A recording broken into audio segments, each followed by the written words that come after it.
नमस्कार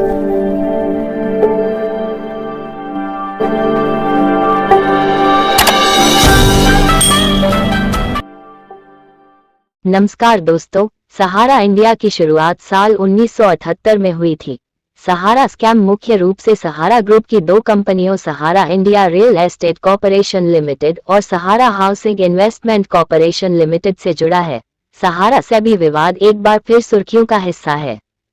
भी देश की सबसे बड़ी कंपनियों में शुमार रही सहारा इंडिया में एक समय देश के करोड़ों लोगों ने निवेश किया था, लेकिन कंपनी के कामकाज में पारदर्शिता न होने और वित्तीय अनियमितताओं के चलते इसमें कई लोगों की गाढ़ी कमाई का पैसा फंस गया था।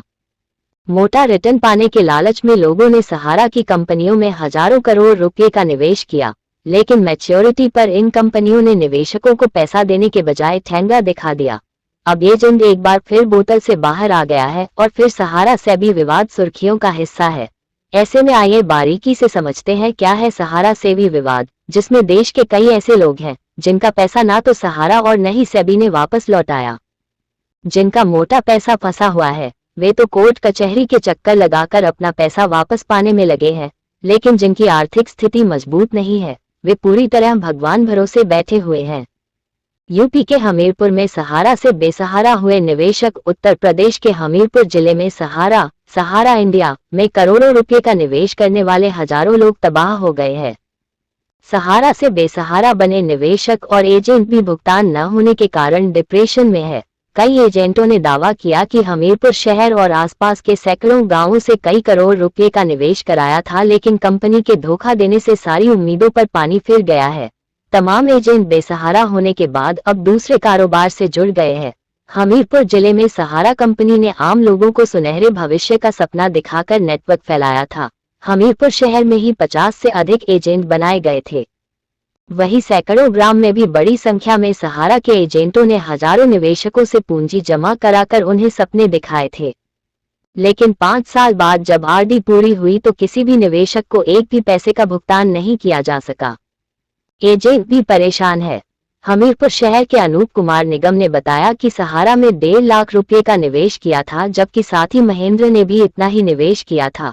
कई साल बीतने के बाद भी कंपनी के एजेंट नेटवर्क छोड़कर दूसरे धंधे में लग गए हैं। एजेंट अविनाश साहू ने बताया कि लाला मैकेनिक व राम श्याम तिवारी सहित हमीरपुर नगर के तमाम लोगों ने सहारा में बड़ी पूंजी का निवेश किया था, मगर अभी तक किसी को कोई भुगतान नहीं दिया गया।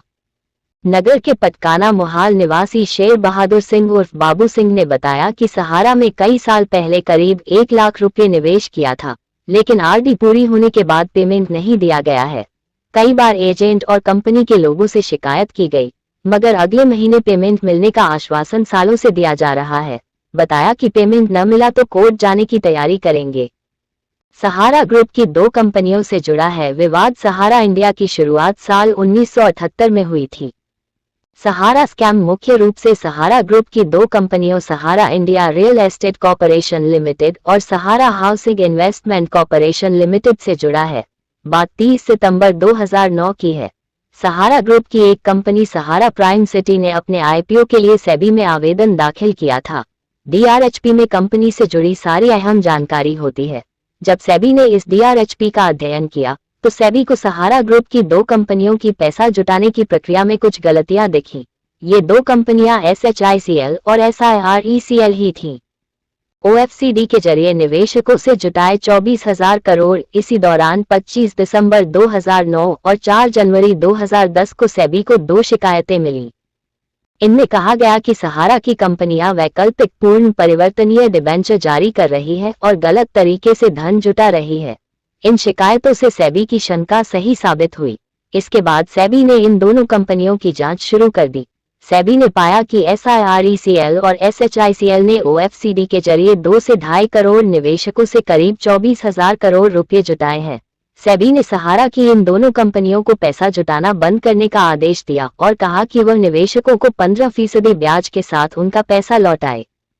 फिर शुरू हुआ अदालती कार्रवाई का दौर। इसके बाद अदालती कार्रवाई का दौर शुरू हो गया। मामला इलाहाबाद हाई कोर्ट से होता हुआ सुप्रीम कोर्ट पहुंच गया। ऐसे भी संभावना जताई गई कि सहारा ग्रुप द्वारा काले धन को छिपाने के लिए बड़े स्तर पर मनी लॉन्ड्रिंग की गई। सुप्रीम कोर्ट ने जब फंड के सोर्स के बारे में सबूत मांगे तो समूह कोर्ट को संतुष्ट करने में विफल रहा। 3 महीने में 15% ब्याज के साथ पैसा लौटाने का आदेश। अगस्त 2012 में सुप्रीम कोर्ट ने दोनों कंपनियों को सेबी के साथ निवेशकों का पैसा 3 महीने के अंदर 15% ब्याज के साथ चुकाने का आदेश दिया। साथ ही सेबी को सभी ओएफसीडी धारकों की डिटेल प्रदान करने को भी कहा गया। इसके बाद सहारा 127 ट्रक लेकर सेबी के ऑफिस पहुंचा, जिसमें निवेशकों की डिटेल्स थी, लेकिन इन फाइल्स में निवेशकों की पूरी जानकारी नहीं थी। इससे मनी लॉन्ड्रिंग का शक बना रहा। सहारा सेबी को 3 महीने में 15% ब्याज के साथ पैसा जमा कराने में नाकाम रहा। इस तरह कानून के शिकंजे में आया सहारा ग्रुप। समय के साथ सुप्रीम कोर्ट और सेबी दोनों ही इस मामले को मनी लॉन्ड्रिंग की तरह लेने लगे। उन्होंने सहारा इंडिया के बैंक अकाउंट और संपत्ति को फ्रीज करना शुरू कर दिया। 26 जनवरी 2014 को सहारा ग्रुप के चेयरमैन सुप्रीम कोर्ट के आदेश पर गिरफ्तार हुए। नवंबर 2017 में ईडी ने सहारा ग्रुप पर मनी लॉन्ड्रिंग का मामला चार्ज किया। इस तरह सहारा ग्रुप पूरी तरह कानून के शिकंजे में आ गया। सहारा ने अब तक सेबी को जमा कराए सिर्फ 15,503.69 करोड़। सहारा ने सेबी को पहली किस्त 5,120 करोड़ रुपए की जमा कराई थी। रिपोर्ट्स के अनुसार सहारा समूह की कंपनियों Sahara India real estate corporation एवं सहारा हाउसिंग इन्वेस्टमेंट कॉरपोरेशन और उनके प्रवर्तकों एवं निदेशकों ने सेबी को कुल 15,485.80 करोड़ रुपए ही जमा कराए हैं। हाल ही में वित्त राज्य मंत्री पंकज चौधरी ने संसद में कहा था, Sahara India real estate corporation limited SIRECL ने 232.85 लाख निवेशकों से 19,400.87 करोड़ रुपए और Sahara housing investment corporation limited SHICL ने 75.14 लाख निवेशकों से 6,380.50 करोड़ रुपए जुटाए थे।